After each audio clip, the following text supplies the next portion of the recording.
నమస్తే, welcome to our channel. నేను మీ పద్మావతి.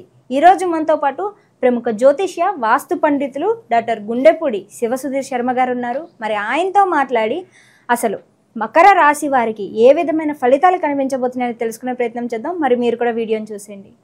నమస్కారం గురువు గారు. శ్రీమాత్రే నమః. శ్రీ గురుభ్యో నమః. గురువుగారు, మనకి ఆదాయ వ్యయాలు అనే విషయానికి వచ్చేసరికి ఆదాయం అనగానే మనకు వచ్చే సంపాదన, వ్యయం అనేది వచ్చేసరికి మనకి ఖర్చు అవుతుంది అని చెప్తారు కదా. అంటే ఇది వాస్తవమే అంటారా, లేకుంటే ఆదాయ వ్యయాలు కావచ్చు, లేకుంటే రాజపూజ అవమానాలు కావచ్చు, ఇవి వేటి పరంగా లెక్క వేయచ్చు అంటారు? నిజంగా చెప్పాలంటే మనం చిన్నప్పటి నుంచి కూడా మెంటల్గా ఫిక్స్ అయిపోయి ఉన్నాన్న. ఆదాయం అంటే డబ్బు, ఖర్చు, వ్యయం అంటే ఖర్చు అని. ఆదాయ వ్యయాలు అనేటువంటివి మనకి పంచాంగంలో ఇచ్చేటువంటి విధానం ఏమిటి అంటే కేవలం డబ్బు విషయం ఒక్కటి కాదు.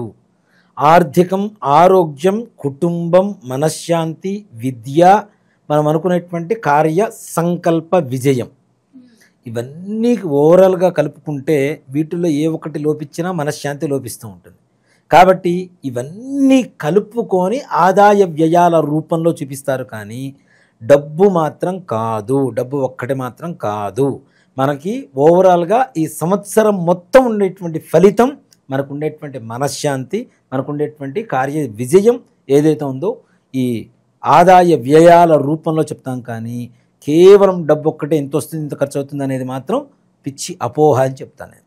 కాబట్టి ఆ విధంగా చూసుకోకండి. తప్పనిసరిగా మనం ఓవరాల్గా జీవితం మొత్తం సంవత్సరం, ఇప్పుడు 1% ఇంట్రెస్ట్ అని చెప్తారు నాన్న, బ్యాంక్ వాళ్ళు చెప్తున్నా. 1% ఏంటంటే ప్రయాణం కదా. అట్లానే ఆదాయ వ్యయాలు కూడా మన పంచాంగంలో చెప్పుకునేవన్నీ కూడాను సంవత్సరం మొత్తానికి పనికొచ్చేట్టుగా మనకు ఉండేటువంటి మనశ్శాంతినే ఆదాయ వ్యయాలుగా చూసుకోవాలని చెప్తాను. గురువు గారు, మకర రాశి వారికి ఉగాది నుంచి ఉగాది వరకు చూసుకున్నట్టయితే కనుక అసలు ఎటువంటి ఫలితాలు కనిపిస్తున్నాయి, దాంతోపాటుగా ఆదాయాల విషయాల్లోనూ రాజపూజ్యాల విషయాల్లోనూ వీరికి ఏ విధంగా ఉండబోతుంది అంటారు? ముఖ్యంగా నాన్న, గత 7.5 సంవత్సరాల నుంచి ఎదురు చూస్తున్నటువంటి శుభతరుణం మకర రాశి వారికి రానే వచ్చింది. మార్చి 29వ తారీఖుతో మకర రాశి వారికి సంపూర్ణమైనట్టు ఏళ్నాటి శని బాధ నివృత్తి కలగబోతోంది. ఎన్నో సంవత్సరాలు, 7.5 సంవత్సరాల నుంచి ఎదురు చూస్తున్నారు. ఏళ్నాటి శని ప్రారంభమైనప్పటి నుంచి కష్టాలు, అన్ని బాధలు పడుతున్నామండి. ఇవన్నీ ఎప్పుడు పోతాయి అంటే మార్చి 29వ తారీఖుతో మీకు ఉండేటువంటి సకల కష్టాలు నెరవేరబోతున్నాయి. అలాగే చిన్న చిన్న సమస్యలు, పెద్దవైతే కాదు. అంటే ఏ విషయంలో అంటారు? ఇక్కడ ముఖ్యంగా ఆరోగ్య విషయంలో జాగ్రత్త. అలా మకర రాశి వారి ఆదాయ వ్యయ రాజ్యపూజ్య అవమానాల విషయం తీసుకుంటేనన్నా, ఆదాయం 8, ఖర్చు 14, రాజ్యపూజ్యం 4, అవమానం 5. కానీ ఇవి ఇలా ఉన్నా కూడాను మకర రాశి వారికి ఏళ్నాటి శని బాధ నివృత్తి. అలాగే ముఖ్యంగా మకర రాశి వారికి షష్టమ స్థానంలోకి రాబోతున్నటువంటి కేతుగ్రహ ప్రభావం, ద్వితీయంలోకి రాబోతున్నటువంటి రాహుగ్రహ ప్రభావం, కొంచెం జాగ్రత్తగా ఉండవలసినటువంటి పరిస్థితి. రాజ్యపూజ్య అవమానాలు చూసుకున్నా కూడా మనం జాగ్రత్త వహించి ఎదుటివారి విషయంలో మాట్లాడడం, అనవసరమైనటువంటి విషయాల్లో తలదూర్చకుండా, జోక్యం చేసుకోకుండా మన పని మనం చేసుకుంటూ వెళ్ళిపోవడం అనేది ఉత్తమమైనటువంటి మార్గంగా చెప్తాను. ఇప్పుడు మనకి సంబంధం లేని విషయంలో మనకి తెలియకుండా తలదూర్చడం వల్ల అవమానాలు పాలవుతాం. కాబట్టి అది కొంచెం జాగ్రత్త వహించవలసినటువంటి విషయం. మిగిలిన విషయాల్లోకి వస్తే ఆర్థిక పరంగా అత్యున్నతమైనటువంటి స్థానంలో ఉండబోతున్నారు మకర రాశి. అత్యున్నత స్థానంలో, మునుపు ఎన్నడూ తెలియనట్టి ఎరుగనట్టి ఆర్థిక, అంటే ఒక మాట చెప్పాలంటే ధనరాశి మీద కూర్చోబోతున్నారు అని చెప్తా. అంత ఇంట్లో వాళ్ళ ఖర్చులకి, వాళ్ళు దాచుకోవడానికి, ఇంకొక ఇల్లు కొనడానికి కావలసినటువంటి ధనయోగం ఈ యొక్క విశ్వావసునామ సంవత్సరంలో ఈ యొక్క మకర రాశి వారికి కలుగుతుంది. ఎంత ఆనందదాయకన్నా, ఇల్లు లేనటువంటి వాళ్ళు ఇల్లు కొనుక్కునేటువంటి యోగం కలుగుతుంది. డబ్బులు అప్పులు చేసినటువంటి వాళ్ళు అప్పులు తీర్చుకునేటువంటి పరిస్థితి కనపడుతుంది. అలాగే ఇచ్చిన వాళ్ళకు కూడా తప్పనిసరిగా వెనక్కి తిరిగి వచ్చేటువంటి పరిస్థితి కనపడుతోంది. కానీ ఖర్చులు కూడా అధికమయ్యేటువంటి పరిస్థితులు కూడా ఉన్నాయి. అంటే రాక డబ్బులు వస్తే ఒకసారి ఏం చేస్తాం మనం, అది కావాలి ఇది కావాలని 7.5 సంవత్సరాల నుంచి మనసులో ఉండేటువంటి కోరికలన్నీ కూడా, దాచిపెట్టుకున్న కోరికలన్నీ కూడా తీర్చుకోవాలనుకుంటాం కదా. ఆ విధంగా కూడాను ధనాన్ని ఎక్కువగా ఖర్చు పెట్టవలసినటువంటి పరిస్థితులు. చిన్న చిన్న ఫంక్షన్స్ ఎస్టిమేషన్ వేస్తారు, ఒక 10 లక్షలు అయిపోతుంది చేసేద్దామని. కానీ 10 లక్షలది కాస్త 15 లక్షల వరకు ఖర్చు పెట్టడం, 20 లక్షలు ఖర్చు పెట్టడం అంటే వైభవోపేతంగా చేసుకునేటువంటి ఒక యోగం కలుగుతుంది. జాగ్రత్త, మిమ్మల్ని చూసి పరులు దృష్టి పెట్టి నరఘోషకు గురయ్యేటువంటి పరిస్థితులు కూడా ఉన్నాయి. అంతే కదా, ఏమీ లేని లేదు లేదు అనుకున్న వాళ్ళకి ఒక్కసారిగా డబ్బు వచ్చి పడింది అనుకోండి, చూసేవాళ్ళకి కన్నుగుడుతుంది కదా. కాబట్టి నరఘోష తగిలేటువంటి పరిస్థితులు కూడా ఉన్నాయి. మీ దగ్గర ఎంత ఉంది, ఎంత సంపాదిస్తున్నారు ఏంటనేది పరులకి తెలియజేసేలా చేయకుండా జాగ్రత్త పడి దాచుకోవడం అనేది మంచిది. ఇన్ని రోజులు కష్టపడ్డారు, వచ్చినప్పుడు సుఖపడాలి. కానీ మరలా భవిష్యత్తులో ఇలాంటి కాలం వస్తుంది, కావలసినటువంటి ధనాన్ని దాచిపెట్టుకోవడం అనేది కూడా మనిషికి ఉండవలసినటువంటి ఒక ఆలోచన విధానం. కాబట్టి జాగ్రత్త పడండి. అనవసరంగా జనాలకి ఎవరికి అప్పులుగా ఇవ్వకండి. అండ్ షేర్ మార్కెట్ విషయంలో జాగ్రత్తగా ఉండండి. షేర్ మార్కెట్లో డబ్బులు పెడుతున్నారా, ఇక వాటి గురించి మర్చిపోండి, తిరిగి రావు, పెట్టొద్దనే చెప్తాను. అలాగే రైతుల విషయానికి కూడా నాన్న చాలా ఆనందదాయకంగా ఉంటారు. ఇంతకాలం ఈ మకర కుంభరాశిలో వాళ్ళు ఎవరైతే కొంతమంది ఉన్నారో, పక్క వాళ్ళ పంట బాగా పండుతుంది, మనకేమో పండటం వల్ల లేదు, మనకి చేతికి పంట రావటం లేదు, డబ్బులు రావటం లేదు, బాధపడుతున్నాం అనుకునేటువంటి వాళ్ళకు కూడా తప్పనిసరిగా పంట మంచిగా చేతికి వస్తుంది, మంచి గిట్టుబాటు ధరలు వస్తాయి, హాయిగా ప్రశాంతంగా ఇంతకాలం చేసినటువంటి అప్పులు తీర్చుకోవడానికి కావాల్సినటువంటి ధనం కూడా మీకు సమకూరుతుందని చెప్పడంలో ఏమాత్రం కూడా సంశయం లేదు.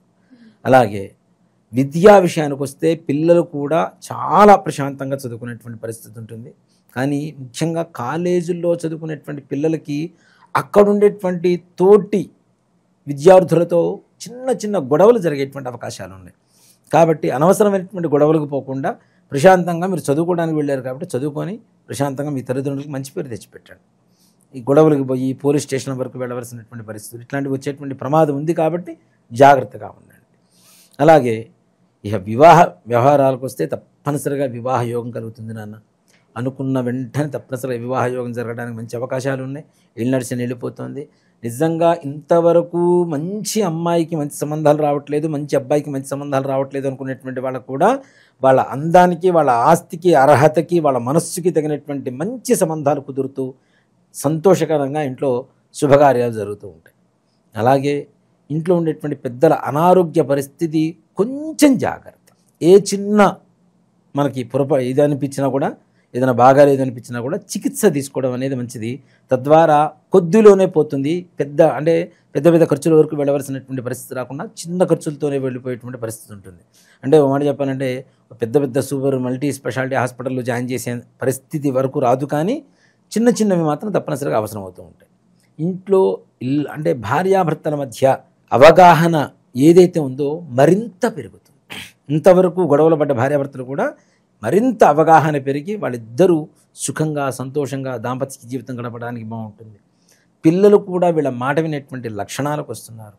రియల్ ఎస్టేట్ వ్యాపారంలో వాళ్ళకు కూడా అధికమైనటువంటి ధనం మీ ఇంట్లో రాబోతుంది. అందరికీ ఆర్థికపరమైనటువంటి విషయాల్లో మకర రాశిలో ఎవ్వరికి ఏ లోటు ఉండదు ఈ సంవత్సరం. ఏ వ్యాపారమైనా, ఏ వృత్తి అయినా, ఏ ఉద్యోగమైనా. అలాంటిది రాష్ట్ర ప్రభుత్వపరమైనటువంటి ఉద్యోగాలు కావచ్చు, కేంద్రీయ ప్రభుత్వపరమైనటువంటి ఉద్యోగాలు కావచ్చు, లేదంటే ప్రైవేటు ఉద్యోగాలు కావచ్చు, వీళ్ళకు కూడా తప్పనిసరిగా మంచి ప్రమోషన్స్ జరగడం, అనుకూలమైనటువంటి ప్రదేశాలకి వీళ్ళకి ట్రాన్స్ఫర్లు జరగడం, తద్వారా ఆనందదాయకంగా ఉండడం కూడా జరుగుతూ ఉంటుంది. అలాగే విదేశీ ప్రయాణం కోసం ప్రయత్నించేటువంటి వాళ్ళకు కూడా విశేషమైనటువంటి యోగం కలుగుతుంది. మంచి తొందరగా ఈసారి ఎక్కువగా భారతదేశం నుంచి వలసలు వెళ్ళడానికి జనాలు, విద్యార్థులు ఎక్కువగా మొగ్గు చూపుతారు. తప్పనిసరిగా వెళ్ళే పరిస్థితులు వస్తాయి. అక్కడ ఉన్నటువంటి కష్టాలు కూడా తీరిపోయేటువంటి పరిస్థితులు ఉంటాయి. అలాగే ముఖ్యంగా ఈ మకర రాశిలో ఎవరు ఏ రకమైనటువంటి సంకల్పం చేసినా కొంచెం ఆలోచించి, కొంచెం కష్టపడితే, కొంచెం జాగ్రత్త వహిస్తే అనుకున్న సకల వ్యవహారాలు కూడా బాగుంటాయి. వ్యాపారస్తులకు కూడా విశేషమైనటువంటి ధనయోగం ఉంటుంది. వృత్తి పనులు చేసుకునేటువంటి వాళ్ళకు కూడా చాలా బాగుంటుంది. చేతి వృత్తి పనులు కావచ్చు, ఏదైనా ఒక చోట పనిచేయడం కావచ్చు, ఏదైనా సరే వాళ్ళకు కూడా మంచి ఉన్నతమైనటువంటి యోగం కలుగుతుందని చెప్పడంలో ఏమాత్రం కూడా సందేహం లేదు నాన్న. అయితే గురువు గారు కాస్త ఆరోగ్య విషయంలో కావచ్చు, లేకుంటే ఈ నరదృష్టి ఏదైతే ఉందో అది కూడా కొంచెం వచ్చే అవకాశం వీరికి ఉంది. కాబట్టి మరి వీరంతా కూడా ఎటువంటి పరిహారాలు చేసుకోవాలంటారు వీటి నుంచి దూరంగా ఉండడానికి? ప్రతి బుధవారం వినాయకుడి దేవాలయానికి వెళ్ళండి. గరికతో దూర్వ బిల్వం అంటాం. గరికతో చక్కగా స్వామివారికి అష్టోత్తరం చేయించండి. లేదా గరికతో చక్కగా మాల కట్టేసి ఇంట్లోంచి తీసుకుని వెళ్ళి దేవుడికి వేయండి. బెల్లం నివేదన చేయించండి. కనీసం నెలలో ఒక్కరోజే వస్తుంది సంకష్టహర చతుర్థి. గణపతికి బాగా పూజ చేయండి. సంకష్టహర చతుర్థి ఉపవాసం ఉండి సాయంకాల సమయంలో ప్రదోషకాలంలో స్వామివారికి పూజ చేసుకోండి. చాలా సంతోషకరంగా ఉంటుంది. అలా కూడా మా వల్ల కావట్లేదు, మేము చేయలేకపోతున్నాం అనుకునేటువంటి పరిస్థితి వాళ్ళు ఇంట్లో ఉండేటువంటి గణపతి పటానికి చక్కగా గరికతో స్వామివారి పాదాల దగ్గర పెట్టి మీకు ఇష్టం వచ్చిన విధంగా నమస్కారం చేసి బెల్లం నివేదన చేయండి. అనుకునేటువంటి పనులు సర్వ విఘ్నాలు కూడా తొలగిపోయి సకలైశ్వర్య ప్రాప్తి కలిగి ఉంటాయి. చాలా చక్కగా వివరించారు. అయితే ఈ మకర రాశి వారికి ఎటువంటి పరిహారాలు చేసుకోవాలనే విషయంలో మాత్రం ప్రతి ఒక్కరూ చేసుకునే విధంగా చాలా చక్కగా వివరించారు. ధన్యవాదాలు గురువు. శ్రీమాత్రే నమః. శ్రీ గురుభ్యో నమః.